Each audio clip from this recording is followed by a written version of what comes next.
Hi, I am Amanda Samaan. I'm the founder and CEO of Revolver PR, and I'm excited to be here with a good friend of mine, Ed, to chat more. Awesome, Amanda. It's good to see you. You and I met through a mutual friend, Lisa Thomas. Lisa listens to the show, so shout out to Lisa because she's a good friend of both of ours. She is. So you've been working in PR. It says on your bio in the sports, entertainment, and lifestyle brands. So let me go to lifestyle brands first because I know sports, I know entertainment, but help an old 57-year-old white guy understand what a lifestyle brand is. That's probably the most common question we get from folks, and the easiest way to describe it is more of working with the brands who it's more of a want versus a need. Your wants are, while you could shop at Walmart as a need, you want to shop at a Target. And so that's really more of the easiest definition of a lifestyle brand, or, one of our favorites happens to be a champagne company. That's a lifestyle. Yeah, absolutely. So that is kind of a perfect example of a lifestyle. But I also am a big believer in there's always something to celebrate. So while I'm not really a drinker, there is always a bottle of champagne chilling in my refrigerator. There you go. You always have to have that. What are some of the things that you love most about? Let's go back first. What are some of the right opinions that people have about PR, and what are some of the wrong opinions that people have about PR? I think some of the wrong things people think about with PR is that we're kind of like wordsmiths in kind of a negative way, and that all we're doing is managing crises all day long, and especially working in entertainment, and sports, but I think more infamously entertainment. PR folks have always been known to cover up stories or plant stories or as if they were spin doctors, and that is not what we do at all. I think I was asked this recently, and I was joking with a friend, a client. He's a director in Hollywood. He loves when I'm on set, so he can say, "Oh, this is my publicist," and I always cringe a little at the term because I feel like for me, publicist has that negative connotation of being spin doctors and covering things up, and being a PR professional is, to me, you are working with integrity. We always believe in facts first, even if the fact is that you did do something wrong. I always think the best approach is, to deal with it head on, admit to it, and then let's start working on, whatever your recovery looks like, both you as a person and within your reputation in the public eye. So how do you introduce yourself? That same scenario, you and your director client walk up to the same person, and instead of him saying, "This is my publicist," how do you introduce yourself if he didn't? I always say that I handle all of his PR instead of saying I am his publicist. It is definitely the term in Hollywood to use is publicist, but I think it just has a very different definition than public relations or a PR professional, and introducing yourself that way. So we touched on lifestyle brand. We'll go back. We touched on entertainment. We'll certainly go back, but let's go to my favorite topic, sports. Yes. My podcast isn't all about sports, but I've had a lot of sports personalities on, some that you know. Tim Mead, the former PR person, to pick a timely topic, with the Angels, president of the Baseball Hall of Fame. Tim's a very, very close friend. We were texting today. The Albert Pujols news that you and I were just talking about, that he's not going to be playing for the Angels any longer. And Tim and Albert obviously are very close because Tim was with the Angels for almost the entire time that Albert was there. Talk about your passion for sports. Where did that start? I'm always intrigued, male or female, regardless of ethnicity or gender. I'm always fascinated to hear how people got into just this passion for the sports world. Sports for me started at a really young age, watching the Lakers with my family. I always say bleed purple and gold. The Lakers are good or bad. You stick with your team no matter what's happening. And we would watch together all the time. And we used to joke at a certain point, my mom, when she would watch games with us, the Lakers would always lose, but when she wasn't watching, they'd win. And so we had this kind of thing in our house. Don't come into the room, right? Yeah. You can't watch. And she was such a good sport about it. And even now, if we're watching a Laker game and she calls, she will actually hang up and say, "Oh, I don't want to talk to you during the game. I don't want to jinx it." Don't want to jinx it. That's awesome. But yeah, it started off as a young age. I mean, I was an athlete. I ran track and cross country in junior high and high school. Did not have a desire to do it in college. And that, it kind of sparked it. I think part of my heritage really helped a lot. I'm Egyptian, and in Egypt, our national sport is soccer. They call it football. And that was a big thing in our house. We would always watch soccer, no matter what the team was. We didn't really have a favorite as kids until we got a little older. And then the sibling rivalry between favorite soccer teams ensued, which was a lot of fun. But that's really how it started. I love sport. My brother got me interested into auto racing of all kinds. My favorite is Formula One, and I do have a need for speed. And I think if I wasn't doing PR, I probably would have really made a valiant effort at being some kind of like competitive auto racing. Wow. I used to think motorcycle racing, but I think something like Formula One or IndyCar, something would have been really where it was at for me. Have you had an opportunity, and I know you can't like dive into who clients are, but have you had a chance to work with or get to know anybody like I know there's the Force family in Orange County, and I know that, the daughter is there, Ashley, and I know Ashley. I've met the others, John Force Racing and his daughters, and obviously Danica Patrick. When you talk about famous female racers, have you had a chance to work with, whether not them or any female people in the racing industry? I've not worked with any females in the racing industry. I have worked a bit in NASCAR and off-road racing, and there are actually other families, like the Renazetter family in Orange County. They have a team in the SCORE international racing, so a lot of off-road. And, I grew up in the desert, so everybody was kind of a desert rat. So like all kinds of like dirt biking, quadding, sports like that were always really prevalent. I had a lot of friends who raced professionally. I mean, I would love to work in Formula One. I almost did in what feels like a previous life. But no, I've not. It's been a few years, but I've done quite a bit. NASCAR is a lot of fun, being out on the track. I mean, I think the roar of an engine is really what I love as well. So to me, sometimes it doesn't matter what it is. Just being around it is really exciting, and I thrive off of that energy. So, where did your love, what I'm hearing you say without saying the words, and I'm just going to make an assumption here, where did your love of competition come from? I mean, sports obviously is competition. I know there's a ton of competition in your industry. How do you feel about competition? Where did that passion for it come? What's interesting is I don't know that I consider myself a competitive person against other people. I've always been competitive against myself, and just always having that desire to get better and compete at a different level for me, which is interesting because, cross country is an individual sport. Running track, unless it's a relay or medley or anything, it's a solo thing. And I did the long jump.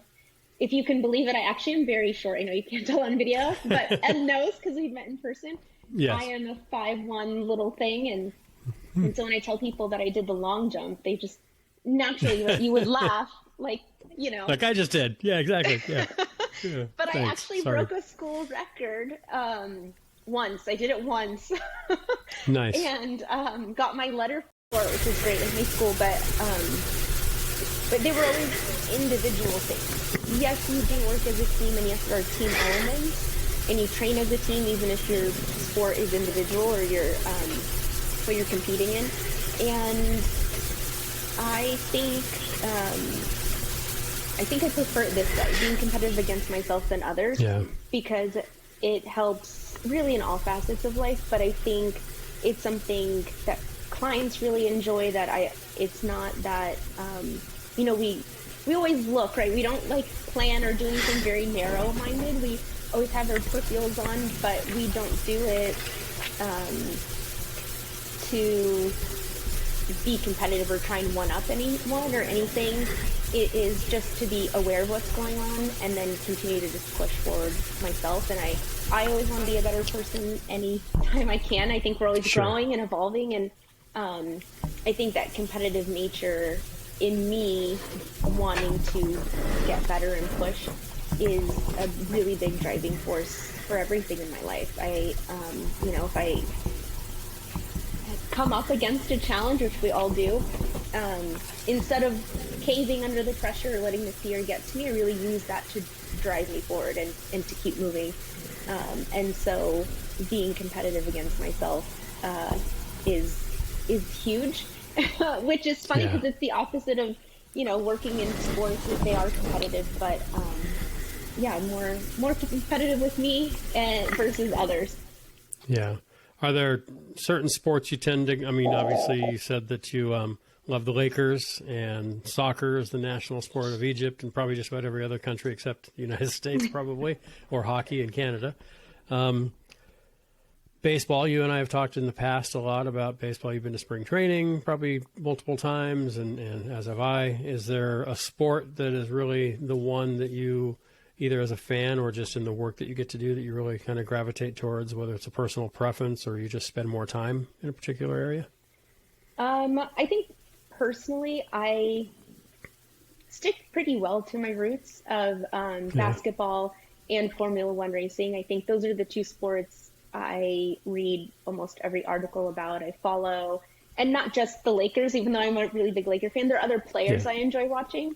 And just the sport overall, it's just really exciting. I love the combination of entertainment and sports that basketball has done a really great job, I think. And Dr. Buss was really the first one to bring it to life with Showtime Lakers. And he really changed not just basketball, but sports overall, and he expanded the reach of who his potential fans could be. And I think that was brilliant, but it also was just such an exciting time, and to continue that and to be either a part of it as a fan or as a PR person is really exciting. And I just love all of that. And there's so many different facets to it, but those are the two sports that I love more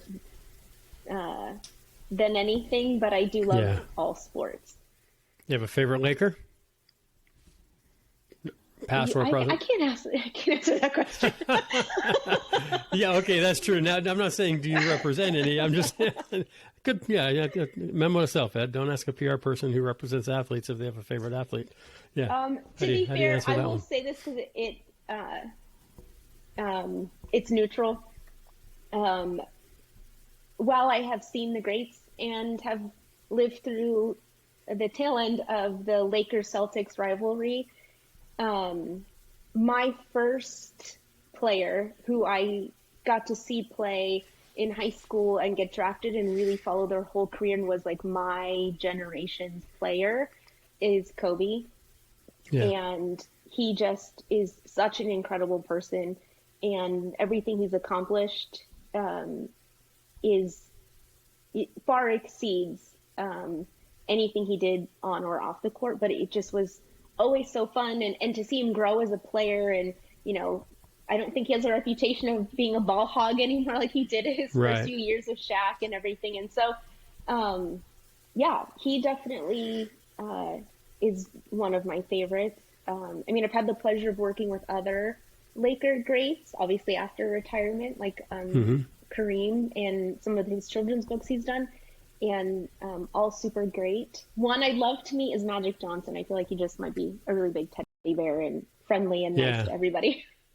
Yeah, that's how I feel too. You hit on some of my favorites as well. Kobe for similar reasons, and I love transition stories. I love watching people grow, and obviously, the young rookie kid who, well documented. We don't need to do it here, and then the evolution through all the personal trials and so forth, and then just turning that around, and just the redemption of his life, I think, has been, it's a shame. Obviously, shame is the wrong word. It's just tragic how it ended, but his legacy lives on, and just it's unfortunate that we don't get to see decades of Kobe Bryant after basketball and the great things he was just starting to do, his Dear Basketball, Academy Award and everything else. But yeah, it's good. So when you look at someone as like a role model, you talk a little bit about Kobe, you talk about some of these other athletes that you've worked with, and others in general.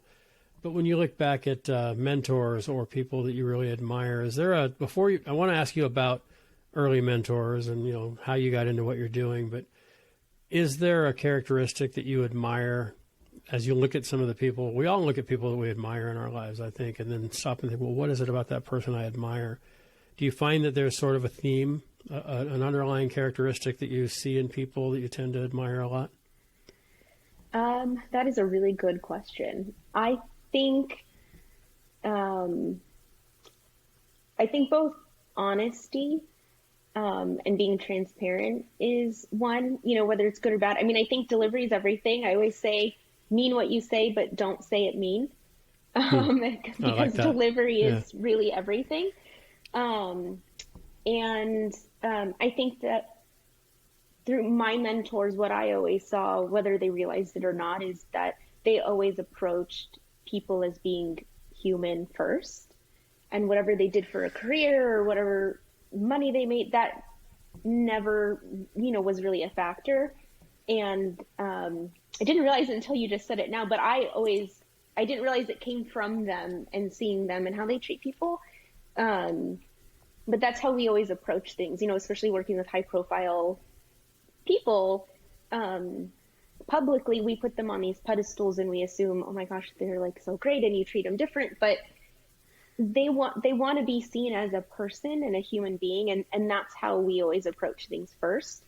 Because they are, I have a funny story about my first experience about that later, but that is something I had seen in my mentors. And I think both me loving and being natural with people and building relationships and just interacting with them really helped. And, because of also seeing that and my natural personality, I'm able to connect with anyone, between CEOs of Fortune 500 companies, billionaires, all the way down to janitorial staff and everyone in between. It's never really been hard, because I always approach it. I just look at everyone like they're human. And so that's something I've learned from my mentors really early on. Yeah, that's actually my favorite thing as well. I've talked about my dad a lot, and a lot of people have met him either through all the Zooms that we've done on during the past year, or I had him as a podcast guest. He's 94, still, my greatest mentor, closest friend, confidant. Going over to his house tonight to watch baseball like I do a couple nights a week at least. And he's the same way.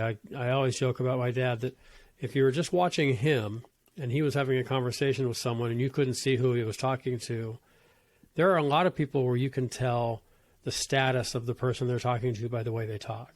You can't with my dad. And I've noticed that with you too, that you just can't. And I try to be that way too. I try to treat everybody equally with equal respect. Everybody deserves our respect, I believe. There might only be one sliver of a reason why they deserve it, but they deserve it because of that sliver. So give it to them. Yeah. And that's a great trait to have, especially in what you do, because you probably have a tendency to be representing someone where a lot of people are looking at you going, wow, you get to work with that person. It must be so great. This guy's a legend. And it's like, well, yeah, they are, but it's also just John. I mean, this guy, what he does for a living is what he does. It's not who he is. Yeah. So, all right, let's talk about those mentors then. So you talked to another story. You were a student at Vanguard. You were going to go into the medical field, which, a lot of parents want their kids to go do.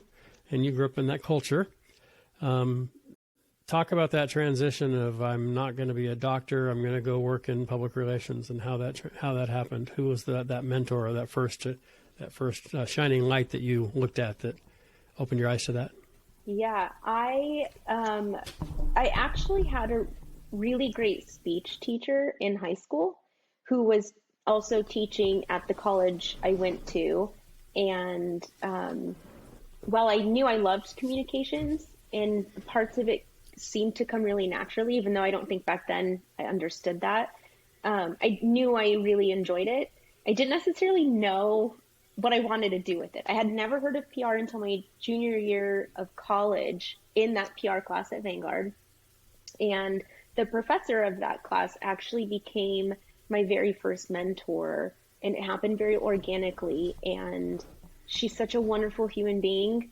And between her and some of my other mentors I'll talk about, I genuinely do owe them my career, because they gave me a chance and they sat with me to mentor me and really invested a lot in me.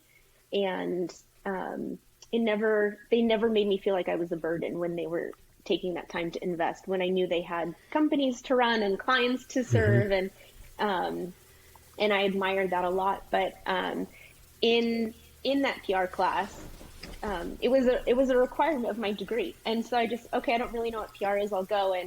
And I loved it from the first night of class. I just knew this is what I was made to do. I was put on this planet to do whatever in PR. And then I had a guest speaker, John Christensen, who used to be the communications director for the Trailblazers, come and speak. And the sweetest human being on the planet. And I had, this aha moment of, oh my gosh, you can marry sports and PR together, and these are two things I love. Like, this is what I need to do. That's what I want to do with PR, is work in sports. And immediately I was like, I'm going to do this for the Lakers, because I love the Lakers. Nice. And I will get there one day. I haven't worked for the Lakers yet, but that is definitely a career goal that I still owe you an introduction, by the way. No, you're totally fine. I'm efforting on that. She's a hard person to nail down. Jeannie's she's a lovely, wonderful woman, and fantastic person, and very good friend, but extremely busy, because it's not just the Lakers. I mean, she's round the clock year round, and basketball is not just a sport they play 7 or 8 months out of the year. It's every day. There's massive things going on. Anyway, continue. And I thought that was great. And we had another guest speaker who, interestingly enough, had gotten laid off from his high-level job at the Irvine company and still came to our class. I don't know why. It was very gracious of him. And he literally looks at a class full of 20-somethings and asks us what he should do with his career. And I kind of laughed, why? We don't know anything. And he said, I have the option. He had just gotten married. They had their first kid on the way. And he said, what do I do? Do I go look for another job, or do I start my own company? And I think unanimously, we all thought, start your own company. Why not? We had no idea what that entailed, but it just sounded more exciting. And I think we were all very enamored with him. He'll probably kill me for saying this, but being at a faith-based institution, cussing is not a thing that you do. And he came in cussing like a sailor, and we had just thought it was so entertaining, because these are things obviously we don't do, and or we shouldn't do, especially in class. And and he still had all his energy, even that he had literally just left a career he had had forever, and now he is jobless with a wife and a baby, and he ended up we saw each other at an event I used to do broadcast journalism, so I was covering this event here in Orange County, and I ran into him. He was doing the PR for it. And I asked him, what did you end up doing? I know we gave you this silly advice, right, as a bunch of college students.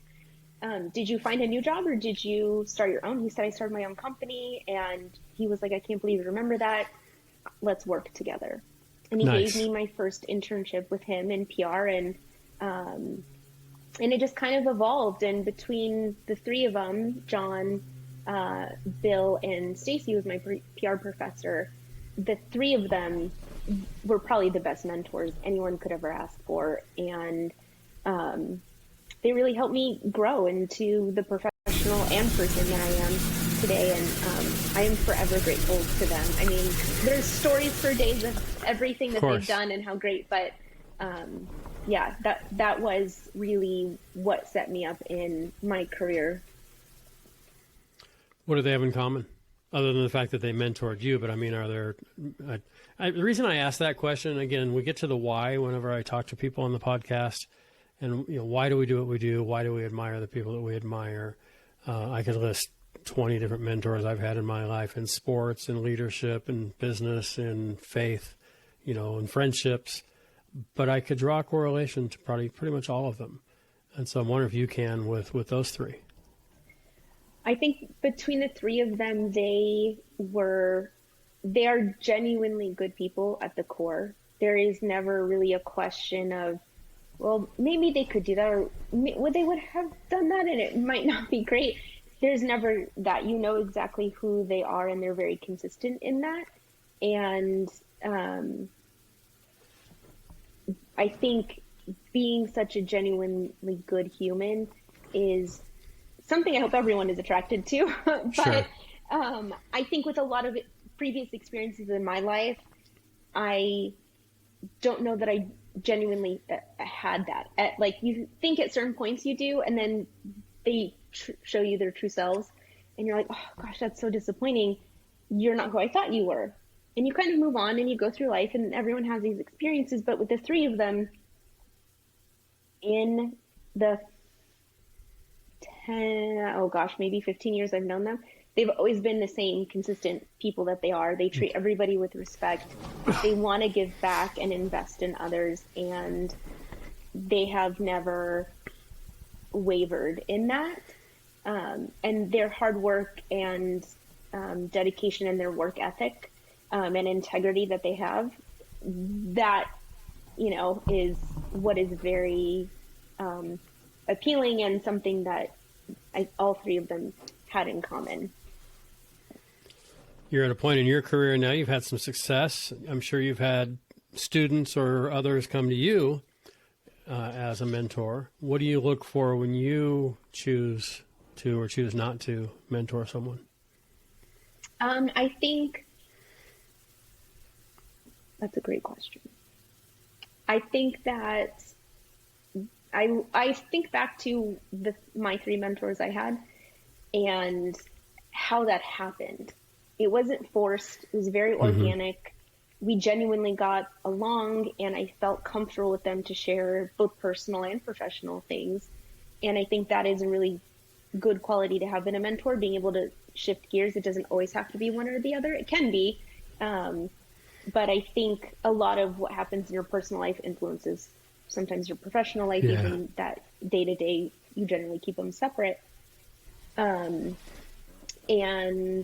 I think that's something that I want. I want to get to know them before I jump into something, but I also want to know that they're going to put in the work.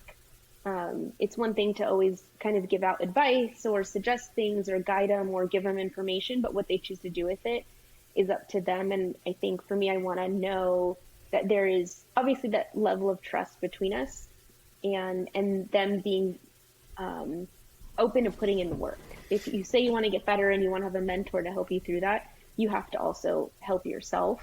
And I think having a good give and take is important. Yeah, definitely. Yeah, if you're going to ask, I get college students walking into my office. They haven't in a year because I haven't been there, but when we're on campus, they'll come in and they'll ask for some guidance, and which is great, and I love that. And then they follow it up with, hey, I've got a job interview. Would you mind writing me a letter of recommendation? It's like, well, I just met you and I don't even know your last name. So no. But that doesn't mean no later. It just means no today. We have to earn trust. We have to earn, before we put our reputation on the line, we need to know who we're putting it on the line for. And I found that thing is that to be true as well. The mentors that I've had in my life have taken as much of an interest in me, and I hadn't thought of it that way, like you just put it, as much of an interest in me personally as they do professionally, probably more personally, quite honestly. I've had a couple times where a person has asked me, well, what would the impact of that be on your family? I can help you get to that next level, but that sacrifice of wife and kids and time at home and, the other values you have. So yeah, that's really important to look at the whole self. I'm Yeah. guessing in your line of work, you deal with that as well. You probably are not just representing, like you talked about Kareem as an example. We think of Kareem as this legendary, Mount Rushmore type of basketball player, certainly in the top 4 for just about every list you ever hear of. So we all know him for his basketball accolades. Children's books isn't something that a lot of people, I happen to because I know a lot about him, but most people don't. But there's the personal side as well. I'm sure you have to give, whether it's advice or at least be there for them on the personal side too. I'm not asking you to divulge with Kareem as an example, but is that true that there's a lot that you're really working kind of a lot of times with the whole person, not just what they are in public? Absolutely. Whenever we work with a new client, if we hadn't known them previous, I mean, we do kind of tell them this, half joking but very serious. We do tell them, in order for us to help you the best, we are your best friend, your therapist, your priest, your, whoever we need. We do really need to know it all. And, we may not need that information right now, but somewhere down the line, something may come up where it is helpful to have already had that historical background. And, everyone, there's always that saying where, it's business, it's not personal. I agree with it to a certain extent, but business is personal, especially for the business owner. And when you are a public figure, you are the business. When you're an athlete, you move from, and this is a big thing we help a lot of our clients understand and see when they move from high school or college to pro, no matter what the sport might be. You're moving from an individual human being. You're still human, but you're moving from just being a player on a team to now being a business owner, a boss. Yeah. You now employ people. You have agents. You have PR folks. You have managers. And these are all people who you employ. And you, on the business side, become a business entity. You're a brand now. You're not just a kid coming out of high school. You become a brand. Kobe is very much, still is, a brand. Absolutely. And I think, when it's that, it is personal. We all have a personal reason why we do. You talk about why we all do what we do. And that why is, I would say 99% of the time, a personal why. Even if they say it's, well, I want to be the greatest. Why do you want to be the greatest? When you dig a little deeper, it always comes down to a personal something. And I think that is, huge. And, people publicly don't always see all of that, and they don't necessarily need to. But yes, you deal with the whole person because their why and their families depend upon them, or they, whether it's their own family, wife and kids, or husband and kids, it might be their parents or their mom or their dad or whoever. And so there is always a huge personal component, especially if they have foundations, right? They start those foundations because there's something personal that they're passionate about. And, we take that very seriously. It's a reflection of who they are. And when you are sharing something personal, being vulnerable is a very hard place to be for anybody. And that is a big thing that they deal with, and they don't always know how to kind of negotiate with themselves and find that balance of being this high profile athlete, male or female, and then offering this personal side of themselves. That is a really tough balance, I think, for folks to find within themselves. All right, so you walked into this room a little bit, so I'm going to do to you what you might do to them a little bit. So I'm going to ask you 2 questions. The first question is, so I did the math. I'm not going to divulge. You never divulge a woman's age, but you talked about college, and then you talked about maybe 15 years later. So have a hunch, you're probably mid-30s.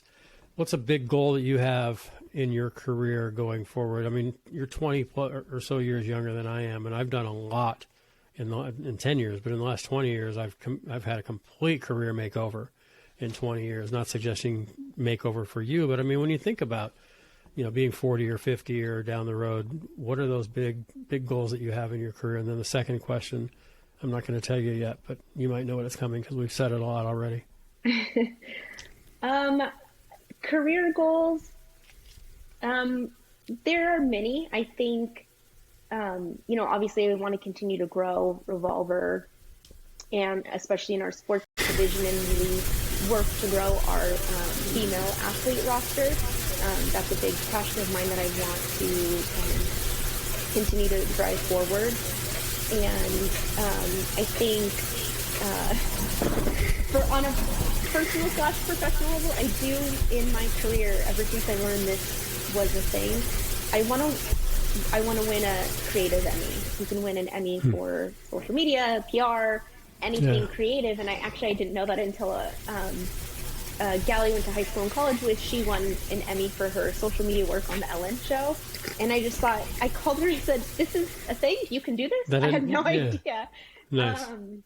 And, I'm not going to be an actress or a singer or anything. So this is the one major award I could win. And so in my career, I'd love to work with a company or a client or a person where we can do impactful, creative, and strategic work. And, the focus isn't the Emmy. The focus is the work and the results. And I believe when you work that hard on things, the Emmy can organically follow, whatever that process really looks like. But I want to make an impact in the industry, and I want to kind of put my mark on it. However long that takes, I don't necessarily have a time frame. I mean, I started my company a lot younger than I thought I would. And so, those are some of the three biggest goals professionally I have. At some point, I'd love to make my way back to Abu Dhabi and maybe have an office out there. So we'll see. Nice. I was going to ask my second question, why, but you sort of answered that in that answer. So I'm going to use the why. I'm going to hold that why card for a second and put it in a different framework. So this man who had lost his job comes into your class, asks you, "What should I do with my career? Should I go work for someone else or start my own company?" It's a choice we've all made. Every one of us, anybody with an earshot of this, has made that choice at some point in their life to be where they are. I work for another company, but I also have my own. I kind of do both. So why? Tell us about Revolver, and then why you chose to do this, and also just the why behind the name. The why behind the name. When you could just go work for someone else, yeah. Okay. I did work I was very strategic once I knew I wanted to work in PR and I wanted to work in sports and marry the two together. I also realized at some point in my career, and again, I thought 40s, 50s, whatever, of starting my own company. And so I was very strategic in my career it worked at a startup with two of my three mentors. They started their own company along with another woman. And I wanted to learn, what does it take to start a company? How do you get clients? How do you grow? How do you do all these things? And the next one was mid-size, and I learned processes and relationship building. And the next one I worked at before I started Revolver was a larger company. And I went with the mindset of thinking I would learn, how do you grow and scale a company? How do you get clients that are six-figure retainers? And how do you grow a team? And how do you manage a team? And I ended up learning the exact opposite of all of that, but it was a very valuable lesson because it was a lot of lessons of what I knew I didn't want in my company when I started it. And I felt like that was more valuable than knowing what you do want. I started Revolver with the intent of working ethically and with integrity always, treating people as people first, career, profession, whatever, second.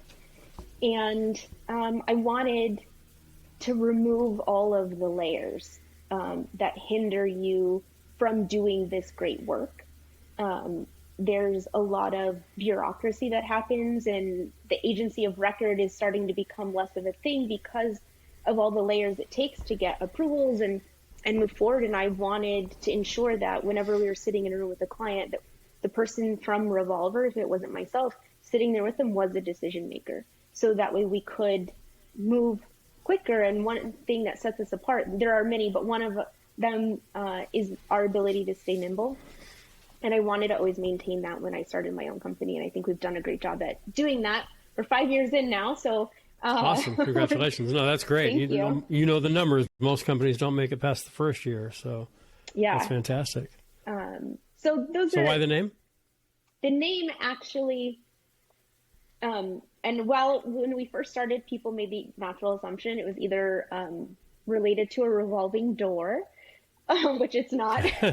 Yeah. Or a gun, and I am very much not into that, and it kind of helped me realize while I am normally a very private person, it is important to share the story because, one, I don't need those connotations with it, which we've eliminated. I think that was like a year one problem, and thankfully we've not really had an issue with it since. Sure. Thanks to really good branding and messaging from amazing people like Lynn, who you know. Mm-hmm. And the name came from while I was in high school, I did not see this until maybe only a few years ago. I had a lot of different people saying, both in and out of the church setting that I grew up in, they were like, well, they would always tell me like, wow, you are destined for greatness. And I just thought, what? I don't even know what that means. And I would just kind of shove the comment to the side. And again, being in high school, early years in college, it kind of is meaningless in the sense of, I don't know what that means. I don't see what you see. I'm just trying to make it through high school and graduate or this birth class. or whatever. Yeah, exactly. Yeah. And throughout college, even my mentor Stacy said it to me, and I was like, why do people keep saying this? This is weird. I don't understand what this means. And then after college, I was working at a private school, and I worked a lot with the board members there. And I had a few board members who didn't really know each other, but the commonality was both myself and being on the same board together. And separately, they would tell me, like, what are you doing here? Like, you are meant for something bigger and better. And when they each separately told me you're destined for greatness, it made me take a pause. I was like, you start to listen. I've heard that a lot. What does that mean? And I didn't necessarily know really what it meant. But when one of those board members told me, you should not be here, you're destined for something bigger than this, I want to help you. Go start your own company and I will come in as an investor. And I just thought, oh my gosh, someone believes in me that much that they're willing to put their own personal money behind me.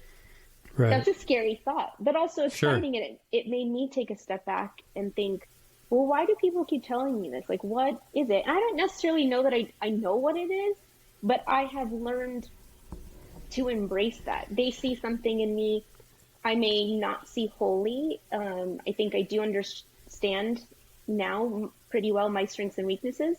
So I've learned to embrace this, you're destined for greatness. I don't know what that looks like, but because I think I've wholeheartedly said, okay, cool. I am obviously destined for greatness. I mean, my faith plays a big role into that, and I have faith and I believe it, and I am willing to put in the work. And while COVID is not great, it has been good in certain ways that have allowed me a time to really invest into my company and to grow it, to really help reach whatever this greatness will look like. I don't know.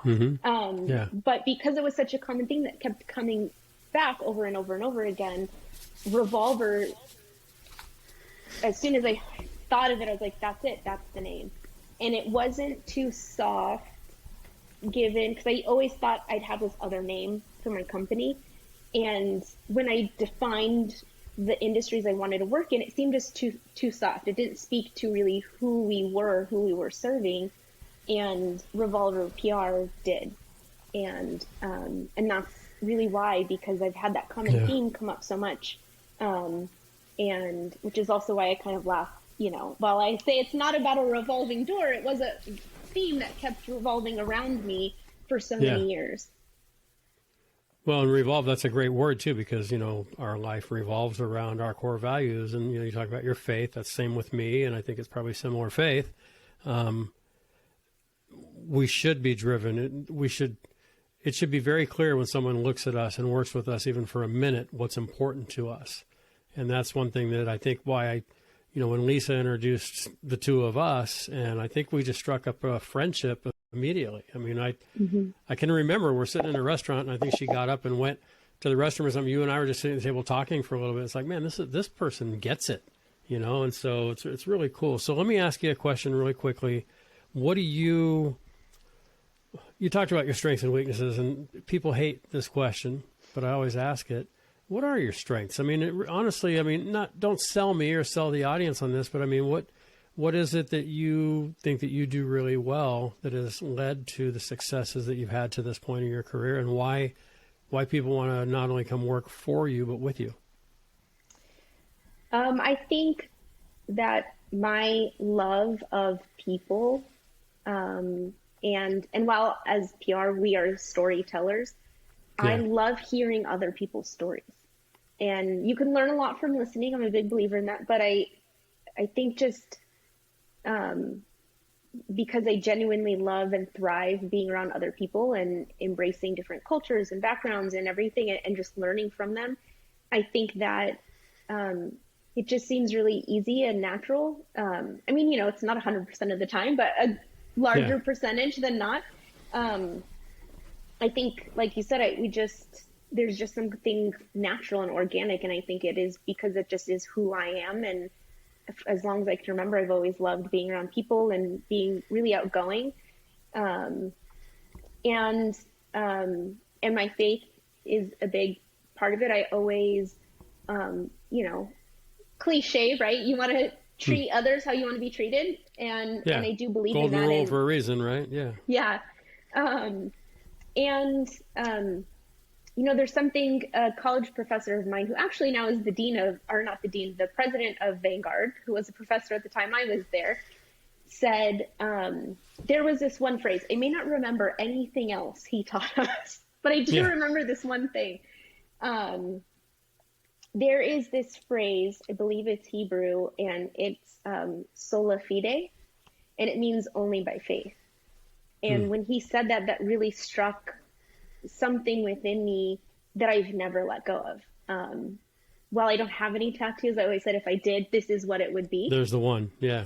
And I've always stuck to that. I've always trusted my gut. It's never led me wrong, good or bad, but that faith and taking the leap and whatever it is in whatever scenario, that is always something that has stayed with me. And it's also something I've always seen my mom have. And I wish I could say I was half the woman she is. She is very much incredible and has been through so much in her life. But the one thing that never wavered was her faith. And because she always leaned on it in good and bad times, just seeing her come out of those things and how strong she is, I just think like, my God, how are you such a great person? Like, I want to be more like you. And I know that you're like that because of your faith. And I want that. I want to make sure I always lean on that. And I think, just coming from a place of being genuine and authentic is a big reason, I think, why. Yeah. I in my sports leadership class, and I want to have you come speak to my class when we're back in session. It'll probably be in January of next year. One of the things that I ask my students to do every semester, every quarter out at UC Riverside is I want them to write a paper about, we talk about the difference between leadership and management in the class. It's a sports leadership class. And I ask them to write their term paper is about a leader that they admire and why. And you talk about faith, and the reason that I do this and the correlation that I'm making here is the characteristics that we admire in others are typically characteristics that we are adhering to ourselves or trying to. And so as you talk about your faith and how important that is to you, and I don't mean your religious faith, I mean just your faith in humanity and people and in causes and what have you. If I'm somebody considering doing business with you, I need to know that I can have faith in you. And because faith's so important to you, this is my little commercial for Revolver and for what you do. It wasn't intended, but it's just a natural you know, if character and faith and trust and honor are important to you, then boy, that's kind of somebody I want to work with. So that's great that it so resonates with you. And like I said, when we first met, you know, I remember driving home that night just thinking, man, that's a person that just really, like I said, just gets it. And that's one of my favorite characteristics about people who just get it, that emotional intelligence that people have, regardless of whether they're 14 or 94. You know, EQ is not it's not an age, it's a getting it. So that's pretty awesome. What's the toughest thing about your job? Oh gosh, there are many. From what perspective? Where do I start? Yeah. Just when you say, man, this is really hard. Yeah. Just anything. What comes to mind when you think about what some of the hard things are that you can share anyway?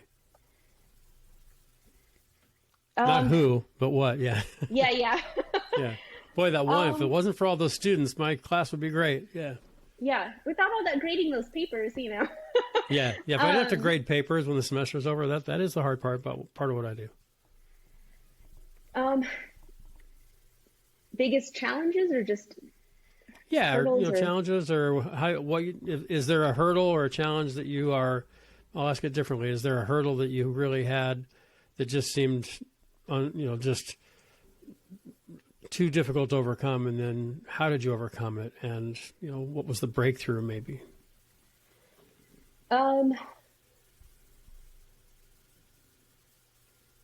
Professionally or personally? It's your answer. Well,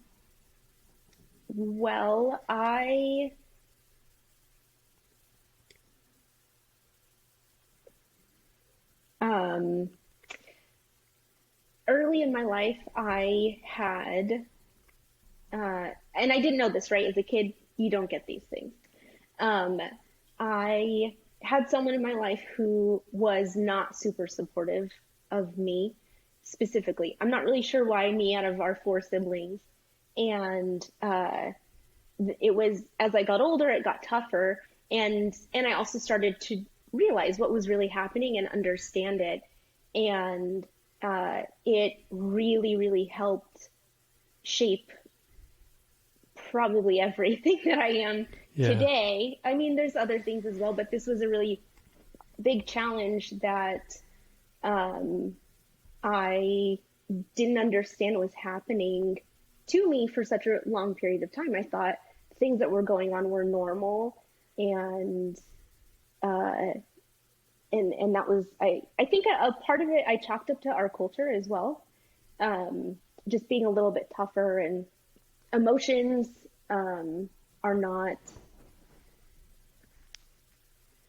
emotions are not normally something you talk about, and you kind of just keep things to the side and keep it moving. And it's a lot about perception, which is hilarious because I work in PR, and while not everything is about it is about perception. You realize the things that were happening as a kid. All parents and aunts and uncles, they want to keep everything, the perception of everything, that it's all fine and dandy. And more often than not, it isn't, because people aren't perfect. And, you communicate and you don't, there's a lot of different ways to kind of work through it. But I had, and fast forwarding through it, and I never really fully understood it. I was in college, and one of my professors in our film class had worked on this documentary on the side. She was a really big Sony executive, and this was still on the side of that and trying to teach the future creatives. And so we went, they did like a little screening with some of the women in the documentary on campus for us. And we obviously went to support her. She was one of our favorite professors, and we thought this was going to be great. None of us really had any idea what this documentary was about. And as we're watching it, and the lights are dark, there's probably 2,000 people with us. And I remember getting to the end of this documentary, and it was about women who essentially had kind of snapped because they were abused in whatever their relationship was, both physically, emotionally, mentally, and ended up getting convicted and going to jail. So they followed a few different women, but one in particular they followed a little bit more, was with us at that screening. I mean, we knew some of them would be, but again, as college students, probably weren't paying enough attention to what this topic really was. You're thinking about what's next more than what's now when you're in college a lot. One, we just thought we were supporting our professor because we liked her. And I remember getting to the end of this documentary where they're following these women around and essentially saying, you know, in self-defense, something obviously negative had happened and they were being punished for it, but the reason behind it was right. And I'm not saying this to like condone physical violence or murder or anything like that, but that was their story. And I just remember getting to the end of the documentary and hoping and pleading the lights would not turn on. Because I had this moment where I realized those women in that documentary were me. And that was tough. Yeah. Because I also realized in that moment I became a statistic. And that is not a fun realization to have. And through that experience and seeing that documentary and understanding what was happening to me at 22 years old is a lot. And I could have very easily allowed what was happening to me since the age of 7. This is just the earliest I could remember. It might have been longer. Until the age of 22, that's such a long span. It is a very easy thing to allow that experience to take you down and to do nothing with your life and feel like I'm just another statistic. Who's going to care about me? Who's going to care about my story? And I didn't feel like it was a story, right? I just, you know, you feel shame and you feel afraid to say anything because it was happening for so long. For people who that hasn't happened to, they don't understand it. Right. So they think it's your fault. Well, why did you say? Why did you do this? And it's not that simple. And when I realized all this was happening, and that was, I mean, not to that extent, right? I didn't do anything negative to have fully been in their shoes, but I understood the basis of the story. And that documentary was called Sin by Silence. And I understood what that meant because by me never speaking up and partly not really understanding that that was wrong and that wasn't normal and not okay, the things that were happening to me, when you are silent, it allows that sin to keep going and being repeated because there's no consequence for that person or people who are doing something wrong. And you have to speak up, no matter what the situation is. And I learned that I do have a voice and I don't have to stay silent because it's someone who should love me and care for me. And that's their responsibility as the person in their life. I mean, in this scenario, is the kid. And so as the kid, you're supposed to look out for, and you didn't. You were the one causing that harm. And so I learned to use my voice, that I had one, and I didn't have to just sit there and allow it to continue to happen.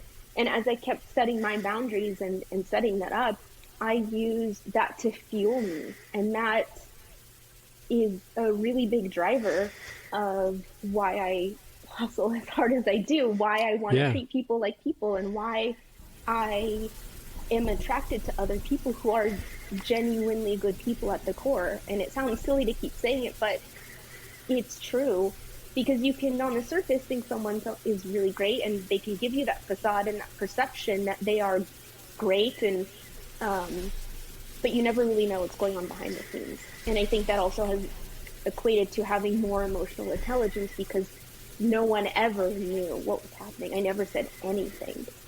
And, you know, it's not normal to be wearing sweatshirts and sweaters in 113 degree weather in the summertime in the desert where we grew up. But I think in the back of my mind, that was something in me saying, like, this isn't right, but not necessarily knowing it until I saw the documentary. And so, well, I've never shared that story before with anyone. Wow. No, I could tell. Yeah. And thank you. That's my why. talk about, you said a word vulnerable before you shared the story, and I didn't ask you the harder to try to get you to be vulnerable. I know that there are topics that a lot of people don't want to talk about, and I truly admire you for having the courage to not only share it now, but to live your life in a way. You know, there are chains in families that go back. We have it in our family. It's not my story to tell, so I won't tell it, but in my family that I married into and in my own family, there are chains that are there of behavior in people before us, and probably some in our own behavior too. None of us is perfect. But the beauty of that is that we have the opportunity and the ability to break those chains. And what I'm seeing in you, you're a chain breaker. I mean, there's, these chains are not, sorry, you got emotional, now I'm emotional. I'm a very emotional person. I never knew what it was. There's a lot that I look at that I admire when I talk to you and get to know you, and have gotten to know you over the last few years. Now I know why. I know more why. I've seen what you've overcome without knowing that, and the strength that you have is you're a chain breaker. You're not going to treat anybody the way you were treated because you know what it feels like. You have empathy, and I think that's one of the greatest traits that you can have. You're helping these people tell and share their story, and you're a storyteller. And I just think it's beautiful that you're using the life experiences, good and bad, that you've had in your life to make a difference. So thank you for standing up. And as you were talking, I'm thinking, well, we'll probably edit this out because this is pretty tough. But and I'll leave that up to you. But I do think that at least portions of this, there are some things that some people need to hear. I had Denise Brown on my very first interview I did. Her sister, Nicole Brown Simpson, was, we know the story about what happened with her. And there's a lot of people since that episode came out in early 2020 that have reached out to her and to me as a result of the story being shared. And hopefully have gotten out of bad situations as a result. So thank you for the courage and just making a difference, man. You're just doing it. And I love that. So you're awesome. Thank you. I know you're up against a hard stop, and it's hard to just shift gears now. And I hope I don't, that this hasn't left you in a funk. I hope, if anything, you'll recognize that what you're doing with your life is just remarkable. What someone wants to reach you, someone's watching this today, and maybe they want to reach out to you because of what you do for a living, or they want to reach out to you because of what you just shared. What's the best way for someone to get in touch with you? You can definitely reach out to us. Feel free to slide into the DMs in a kosher way. Yeah, exactly. Yeah. On Instagram, it's Revolver PR and Revolver Sports.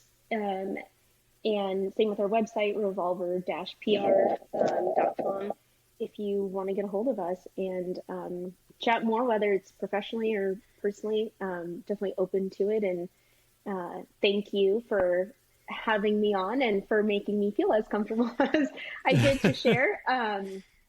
So I appreciate that, and I can't wait to see what's next. Well, you've got some great things ahead too. Like I said, I've changed a lot in the last 20 years or so in my career, and I wasn't on the path at 35-ish or mid-30s that you are, and so I admire what you're doing and look up to you in so many ways. Like I said, age and EQ has nothing to do with a number. So a lot of things we didn't get into that are still in my notes. I'm glad I have a Kleenex nearby. Yeah. I will ask you my final question, which is a question I ask all my guests, and it's. I've thought about asking a different question, and I've been coached by a lot of people not to, because it's really the gist of why I started this whole podcast. And that is, Amanda, what's in your heart? Gosh. Other than the last hour of things you've shared, obviously. I don't know. I mean, there's plenty, right? Yeah. But when you put someone on the spot, it's suddenly like, you have no idea. Almost like when you're in a job interview, like, tell me about yourself and what you've done. You suddenly feel like, I've never done anything in before in my life. What are your weaknesses? I can think of 30. Do I want to share that one? Yeah.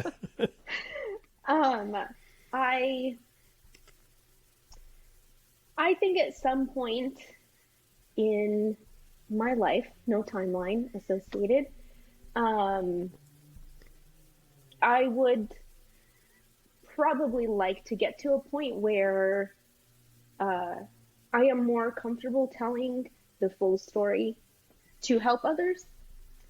But I think for now, the way that I'm able to show support or try and help and really break that for other people is working with Royal Family Kids and the camps that they do. They take kids in the foster system who've been abused and neglected and let them be kids for a week at their camps, and they bring in athletes and speakers and celebrities, and it's really this amazing nonprofit, and they do these camps all over the country. They happen to be based, their headquarters is in Orange County, but I grew up with them back home, and I think I knew, I've always had a big heart for kids, and to see any kid who had been in the same situation that I have been, I want them to succeed outside of it. I don't want them to be a victim of their circumstance. And it is a really hard thing to find the strength within yourself to push through, because it's not, you can have support and that's great, but there's got to be a little bit of that fire in you, and I want to be able to help give that fire as much as I can. I don't always know how to or that answer, but I love the work that Royal Family Kids Camps are doing, and that's something really big that I love to support, and I have since I was a teenager. I think for me, that's what's in my heart. I can do all these really great things with athletes and celebrities and notable public figures and become one if that was what ended up happening in my life, but none of that really compares to what I feel like the work that could be done to really help these kids and break those cycles and whatnot for them. I think at the end of the day, that's even bigger and more important than what I do in my work as doing PR for sports, entertainment, lifestyle brands. I think it's these kids at the end of the day.